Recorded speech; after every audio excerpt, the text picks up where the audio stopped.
श्री स्वामी समर्थ चरित्र सारामृत अध्याय 9. ग्रंथकार कैलासवासी विष्णू बळवंत थोरात. श्री गणेशाय नमः. अक्कलकोट मधल्या घराघरात नियमितपणे ब्राह्मण भोजन, स्वामींची कीर्तनं तसेच स्वामींचा जप आणि ध्यान होत असे. त्या नगराची ख्याती सर्व दिशांना पसरली होती, ज्यामुळे आपल्या मनोकामना पूर्ण करण्यासाठी बरेच लोक अक्कलकोटला येत असत. ब्राह्मण, क्षत्रिय, वैश्य, शूद्र आणि अस्पृश्य तसेच पारशी आणि मुसलमान भाविक स्वामींच्या दर्शनास येत असत.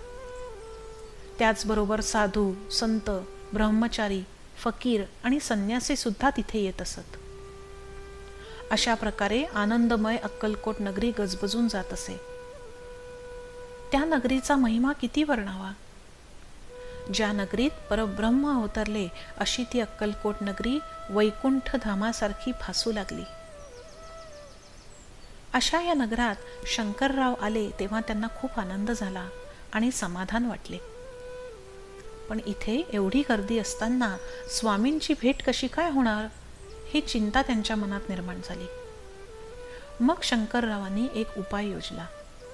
तिथे जे स्वामी सेवक होते त्यातील मुख्य सेवकांपैकी सुंदराबाई नावाची एक सेविका होती. तिला शंकरराव भेटले आणि सांगू लागले की तुम्ही जर माझी भेट स्वामींशी करून द्याल तर खूप उपकार होतील माझ्यावर. माझी व्याधी दूर व्हावी अशी विनंती जर तुम्ही स्वामींकडे केली तर मी तुम्हाला काही पैसे देईन. हे ऐकून सुंदराबाईच्या मनात पैशांचा लोभ उत्पन्न झाला आणि ती आनंदाने म्हणाली की मी हे काम करेन, त्याचे तुम्ही मला 2000 रुपये द्याल. त्यावर शंकरराव म्हणाले, हे काम जर तू केलेस तर मी खरंच तुला 10,000 रुपये देईन. हे ऐकून बाई आश्चर्यचकित होऊन म्हणाली की तुम्ही हे खरं बोलत असलात तर हातावर पाणी घेऊन तसा संकल्प सोडा.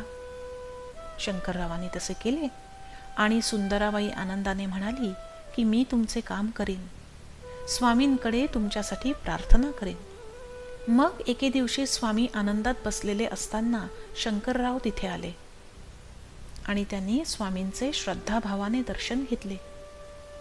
तेव्हा सुंदराबाई स्वामींना म्हणाली की हे थोर गृहस्थ अतिशय कुलीन आहेत, पण पूर्वकर्मांमुळे त्यांना ब्रह्मसंबंधाची बाधा झालेली आहे. स्वामी, आपण या गृहस्थांवर कृपा करावी आणि त्यांना या व्याधीपासून मुक्त करावे. हे ऐकताच स्वामी तिथून उठले आणि गावाच्या बाहेर असलेल्या शेख नूराच्या दर्ग्यापाशी आले. त्यांच्या मागोमाग शंकरराव सुद्धा तिथे आले. स्वामी लगेच मुसलमानांच्या स्मशानभूमीत गेले आणि एका नवीन खोदलेल्या थडग्यात आपली छाती टाकून निजले. स्वामींचे सेवेकरी शंकररावांना म्हणाले की स्वामींनी अशी लीला करून तुमचे मरण चुकवले आहे याची तुम्ही खात्री बाळगा. काही वेळाने स्वामी तिथून उठले आणि शेख नूराच्या दर्ग्यावर आले. त्या दिवशी शंकररावांनी फकीरांना जेवू घातले आणि शेख नूराच्या दर्ग्यावर चादर चढवली. त्यानंतर काही दिवसांनी स्वामींनी शंकररावांना आज्ञा केली की त्यांनी कडुलिंबाची पाने बारीक वाटून त्यात 10 मिऱ्या घालून ते औषध घ्यावे. त्याने ब्रह्मसंबंधाची बाधा दूर होईल. अहो, जेव्हा स्वामींसारखा वैद्य मिळाला असेल तर बाधा स्वतःहून पळून जाणारच की. स्वामींच्या शब्दांवर पूर्ण विश्वास ठेवून शंकररावांनी ते औषध घेतले. त्यांना त्याचा गुणही आला. 10 दिवस गेले आणि त्यांची प्रकृती सुधारली. ते आपल्या नगरात परत गेले.